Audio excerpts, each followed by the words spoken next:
Hello students, मैं आप लोगों को इस वीडियो में एक नंबर वाले प्रश्न आप लोगों को बताने वाला हूं। तो 2 नंबर, 3 नंबर, 4, 5, 6 नंबर में कौन कौन से प्रश्न आपको देखने को मिल सकता है, वो सारे प्रश्न मैंने बता दिए हैं। अगर आप लोग अच्छे से तैयार कर लिए हो सारे प्रश्नों को, तो आपका बहुत अच्छा नंबर आएगा, बहुत अच्छा नंबर। और अभी मैं जो बताऊंगा ये वस्तुनिष्ठ प्रश्न है, रिक्त स्थानों की पूर्ति, सत्य असत्य है। तो इससे संबंधित जो प्रश्न है उनको मैं बताने वाला हूँ। बहुत सरल आएगा पेपर आपका, बहुत सरल। जैसे कि मैं यहाँ पे आपको सही विकल्प दिखाऊंगा ना, तो देखना कितना इजी इजी है। सब चीज बहुत इजी इजी है, रिक्त स्थानों की पूर्ति है, हर चीज बहुत सरल है। तो चलो प्रश्नों को मैं आप लोगों को दिखा देता हूँ और अच्छे से तैयार कर लेना, ठीक है। और ये जो प्रश्न है, देखो पहला प्रश्न, यदि पी एक्स बराबर एक्स का वर्ग प्लस 3x प्लस 6 हो तो P2 का मान होगा कितना होगा भाई। तो आपको पता है ये दो का मतलब यहाँ पे दो रखना है एक्स की जगह।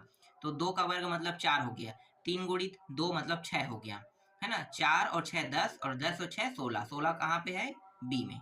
उत्तर क्या लेना है? बी लेना है, ठीक है। यहाँ पे अगर थोड़ा सा मान बदल दिया जाता है तो इसके जगह में अगर एक रख दिया तो आपको क्या करना है? यहाँ पे एक रखना है, ठीक है। 5 रख देगा तो 5 रखना है। यहाँ पे मैं आपको इसलिए समझा रहा हूँ क्योंकि 2 नंबर के प्रश्न में भी ऐसे ही प्रश्न आते हैं जिनको मैं नॉर्मल हल कर रहा हूँ ना। जैसे यहाँ पे वस्तुनिष्ठ में बता रहा हूँ, उसको बस आपको हल करके बताना है, तो 2 नंबर मिलेगा। और यहाँ पे सीधा उत्तर निकालना है, तब आपका तब आपको 1 नंबर मिलेगा। समझ में आ रहा है? चलो देखो, चतुर्थांश। चतुर्थांश क्या होता है भाई?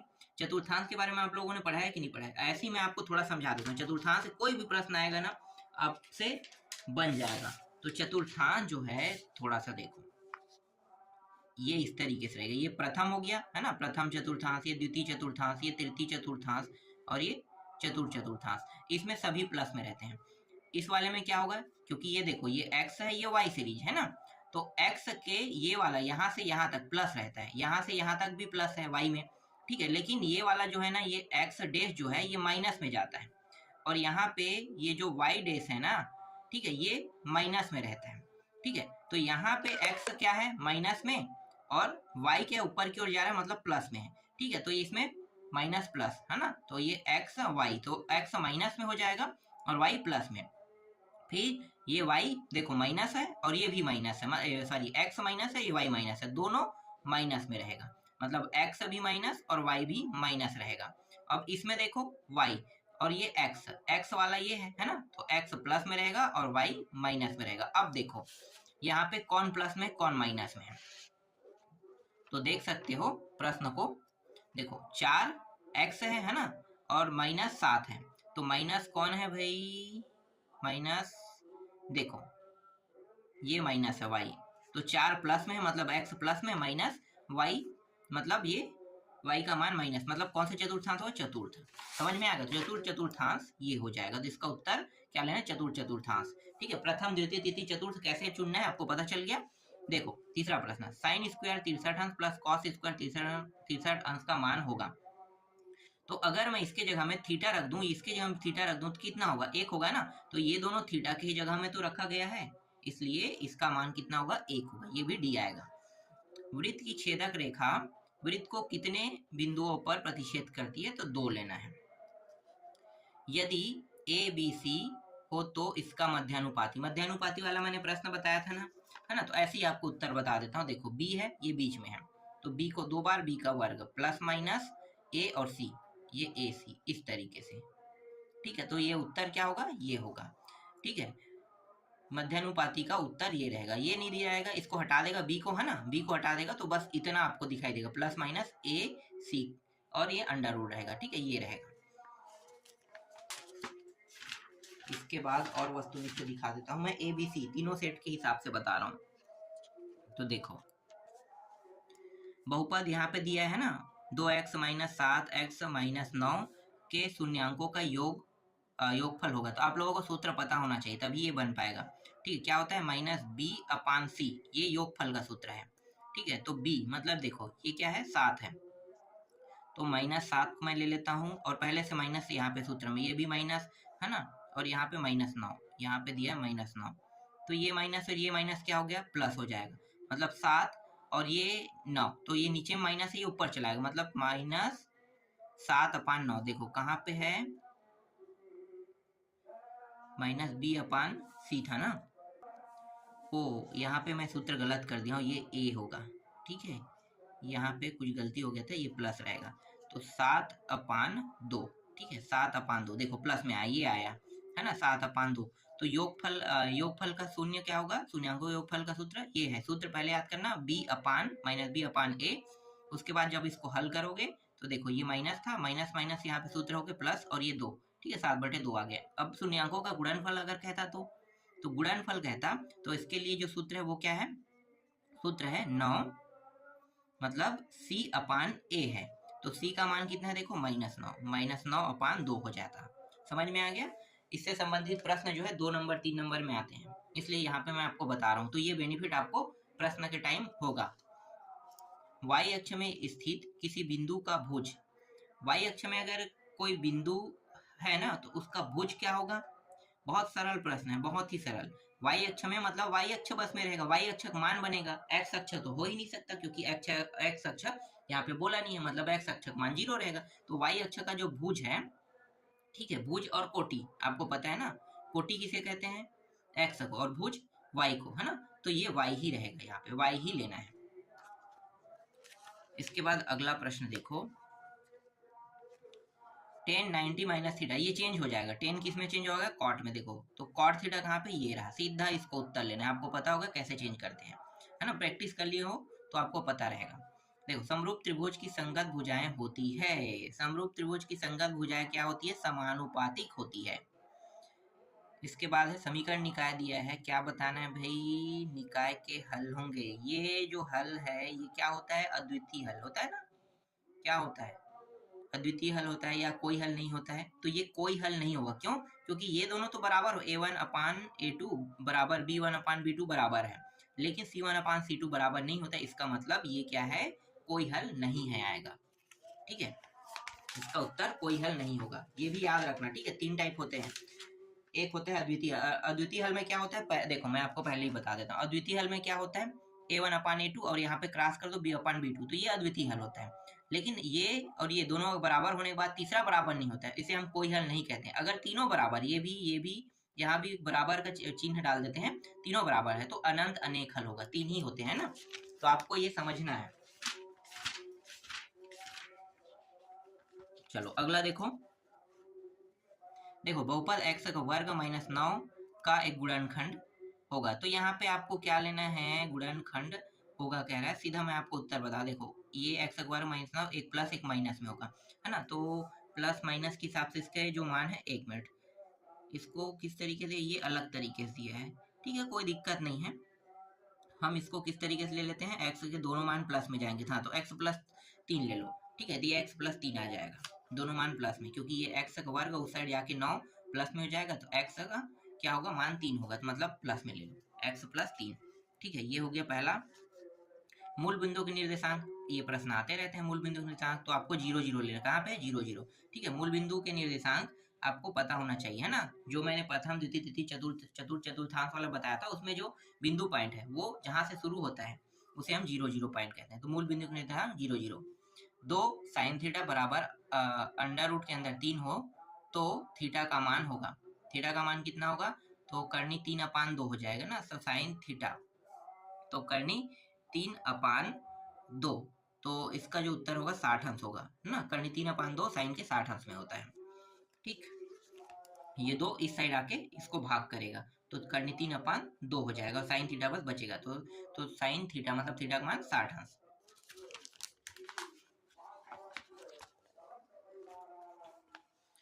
दी गई आकृति में DE समांतर BC, तब AE/EC का मान होगा, है ना। तो इसमें बताना हमें क्या है, इसमें मान बताना है, ठीक है। चलो इसका उत्तर देख लेते हैं, इसका उत्तर जो है वो आपका ये 2 जो है ये होगा, ठीक है।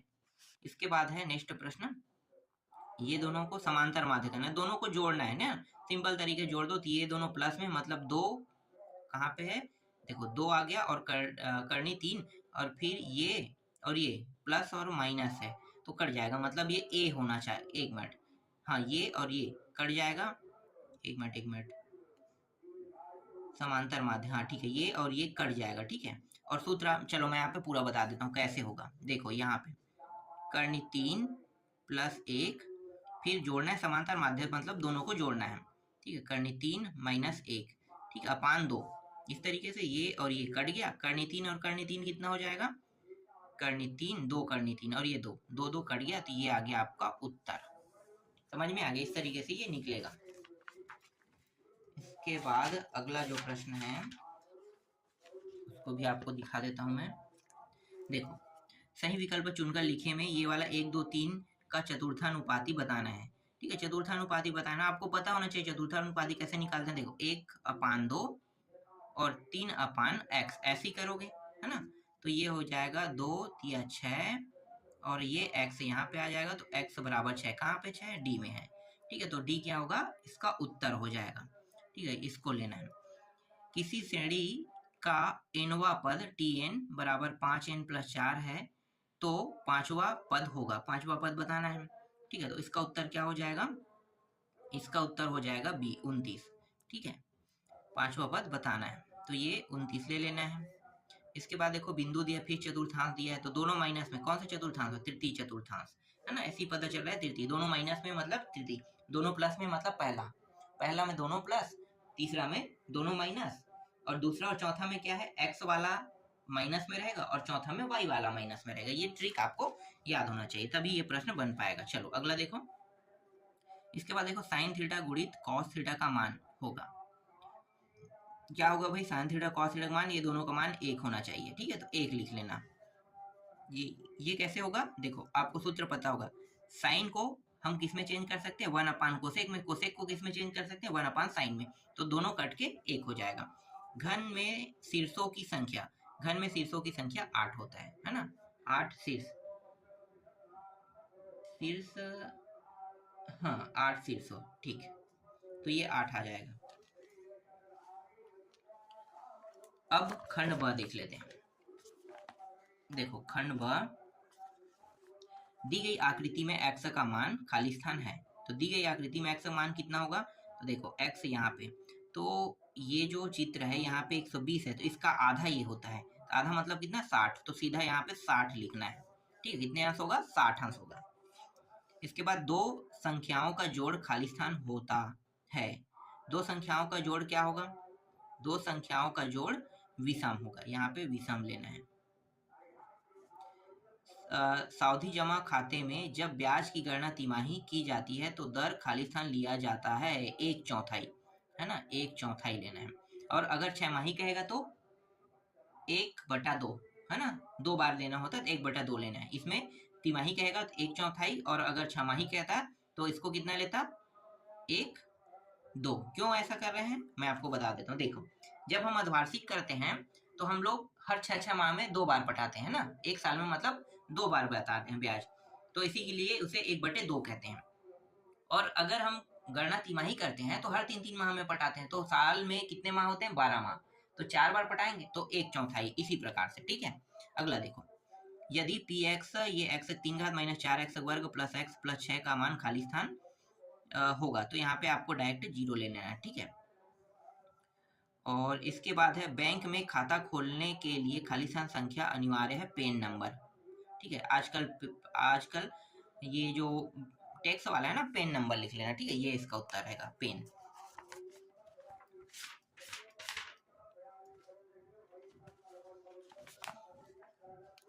इसके बाद देखो अगला प्रश्न, श्रेणी 1 2 5 7 का 9वां पद होगा, 9वां पद निकालना है, कैसे निकालोगे, देखो पहले तो डी निकालोगे, डी कैसे निकालोगे, 3 को 3 में 1 घटा दो, है ना, 3 में 1 घटाओ कितना आ जाएगा, 2 आ जाएगा। तो ये अध्याय 4 जो है श्रेणी वाला उसमें देख लेना, ठीक है। मैं यहाँ पे डायरेक्ट उत्तर दे देता हूँ, यहाँ पे 17 आएगा। आप ऐसे ही बढ़ा के देख लो ना, 1 के बाद 3 5 7, है ना, तो बढ़ाते जाओ 9वां पद तक के, तो 17 आ जाएगा। रेखा y और 7x माइनस 5 की प्रवणता खाली स्थान है, बहुत सरल प्रश्न है, आपको सूत्र याद होगा तो ये आपसे बन जाएगा। तो प्रवणता यहाँ पे 7 लिखना है। एक वर्ष में तिमाही की संख्या खाली स्थान होगी, तो एक वर्ष में तिमाही की संख्या कितनी होगी, तो एक वर्ष में तिमाही की संख्या 4, ठीक है, 4 तिमाही होते हैं। इसके बाद है कोसेक स्क्वायर थीटा माइनस 1 का मान, तो 1 का मान होगा cot theta, cot square theta होगा, है ना। चक्री चतुर्भुज के सम्मुख कोणों का योग खाली स्थान होगा, तो चक्री चतुर्भुज का कोणों का योग 180 अंश होता है।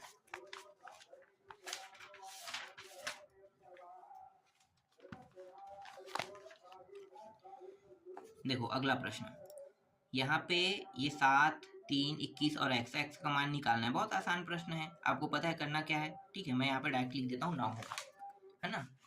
समानुपाती वाला जो अध्याय है उसको देख लेना। ठीक है, बिंदु यहाँ पे ये मूल बिंदु से दूरी पूछ रहे हैं, तो दूरी का अगर आपको सूत्र पता होगा तो ये आसानी से बन जाएगा, है ना। तो मूल बिंदु से दूरी पूछ रहे हैं, तो ज़्यादा कुछ नहीं करना है। देखो, एक है भुज और एक होता है कोटि, है ना। तो यहाँ पे ये जो 5 है ये आ जाएगा इसका उत्तर। 1 अप्रैल से 31 मार्च की अवधि को खाली स्थान कहा जाता है। वित्तीय वर्ष, वित्तीय वर्ष यहाँ पे 1 अप्रैल से 31 मार्च, हाँ बैंकों में होता है ना वित्तीय वर्ष, 1 अप्रैल से 31 मार्च जिसे हम क्लोजिंग कहते हैं। ठीक है, बैंक में तो वित्तीय वर्ष। साइन स्क्वायर और ये क्या हो जाएगा कॉस स्क्वायर, इसका तो मान सीधा 1 लिखना है आपको, क्योंकि आपको पता है कि 90 माइनस थीटा ये चेंज हो गए कॉस स्क्वायर थीटा में चेंज होगा, मतलब 1 आ जाएगा। वृत्त की परिधि के किसी बिंदु पर व्यास द्वारा अंतरित कोण खाली स्थान अंश होता है 90 अंश।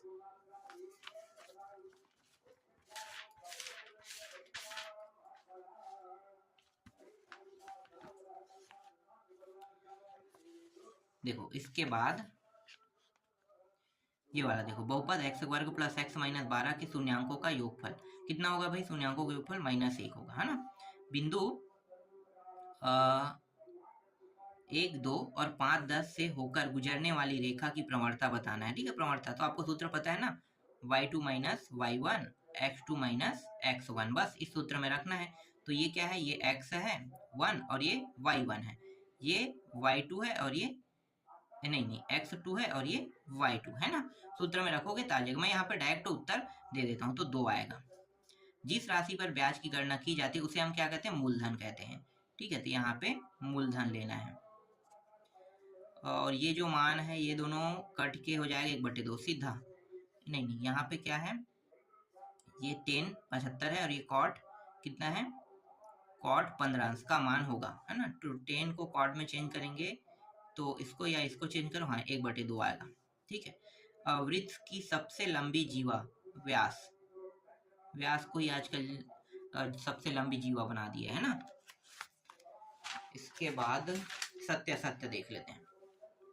तो देखो सत्य असत्य मैं आपको दिखाता हूँ। सत्य असत्य देखो, थोड़ा सा और जूम कर लेते हैं। देखो श्रेणी 3, 8, 13 का सर्वांतर 5, तो ये सत्य है कि सत्य है, घटा के देख लो, 8 में 3 घटाओ कितना आ जाएगा, 5 आ रहा है ना, तो ये सत्य है। ठीक है, तो ये वाला सत्य है, सत्य लिखना है, यहाँ पे मैं राइट कर रहा हूँ। ठीक है, यदि सावधि जमा खाता में ब्याज की गणना तिमाही आधार पर की जाती है तो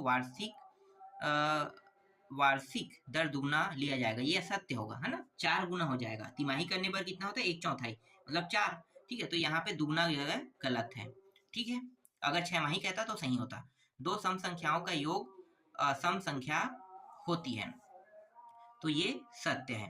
दोनों सम संख्याओं को जोड़ के देख लो, 2 2 को जोड़ोगे 4 ही होगा, 2 6 को जोड़ोगे 8 होगा, मतलब सम संख्या का योग सम ही होता है ना। बाह्य बिंदु से वृत्त पर खींची गई स्पर्श रेखा की लंबाई बराबर होती है, तो ये जो है सत्य होगा। यदि घन की भुजा a तो घन के पृष्ठीय विकर्ण का मान a कर्ण 3 होगा, ये असत्य होगा।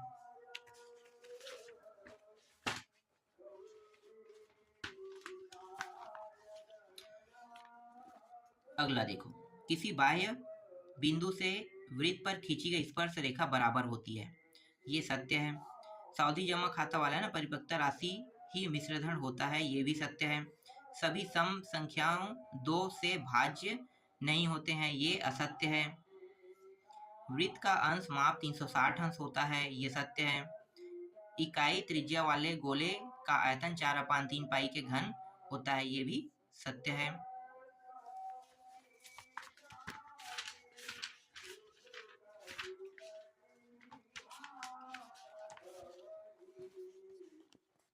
देखो द्विघात समीकरण ए एक्स वर्ग प्लस बी एक्स प्लस सी बराबर 0, ए बराबर नहीं 0 होगा। तो सत्य है क्या सत्य? ये सत्य होगा। यदि ब्याज की गणना छमाही आधार पर की जाती है तो सावधि जमा खाता में समय दुगना लगेगा। ये सत्य है ना, मैंने बताया था कि अगर छमाही है तो सही है। ठीक है, यहाँ पे यदि एन बिलोंग करता है बड़े एन से, है ना, तो ये जो है ये किसको दर्शाता है? छोटे एन। छोटे एन जो है ये संख्याओं, मतलब ये देखो, ये जो छोटे एन है ना, ये छोटे एन जैसे घातुत है ना, उनको प्रदर्शित करता है ना, लेकिन ये बड़ा एन जो है जितने भी नंबर है उनको प्रदर्शित करता है। तो विषम संख्या का रूप 2n होगा। ये सत्य है कि असत्य? ये सत्य है। वृत्त के केंद्र से जीवा पर डाला गया लंब जीवा को समद्विभाजित करता है। तो ये सत्य है। घनाभों में पृष्ठों की संख्या 6 होती है। ये सत्य है।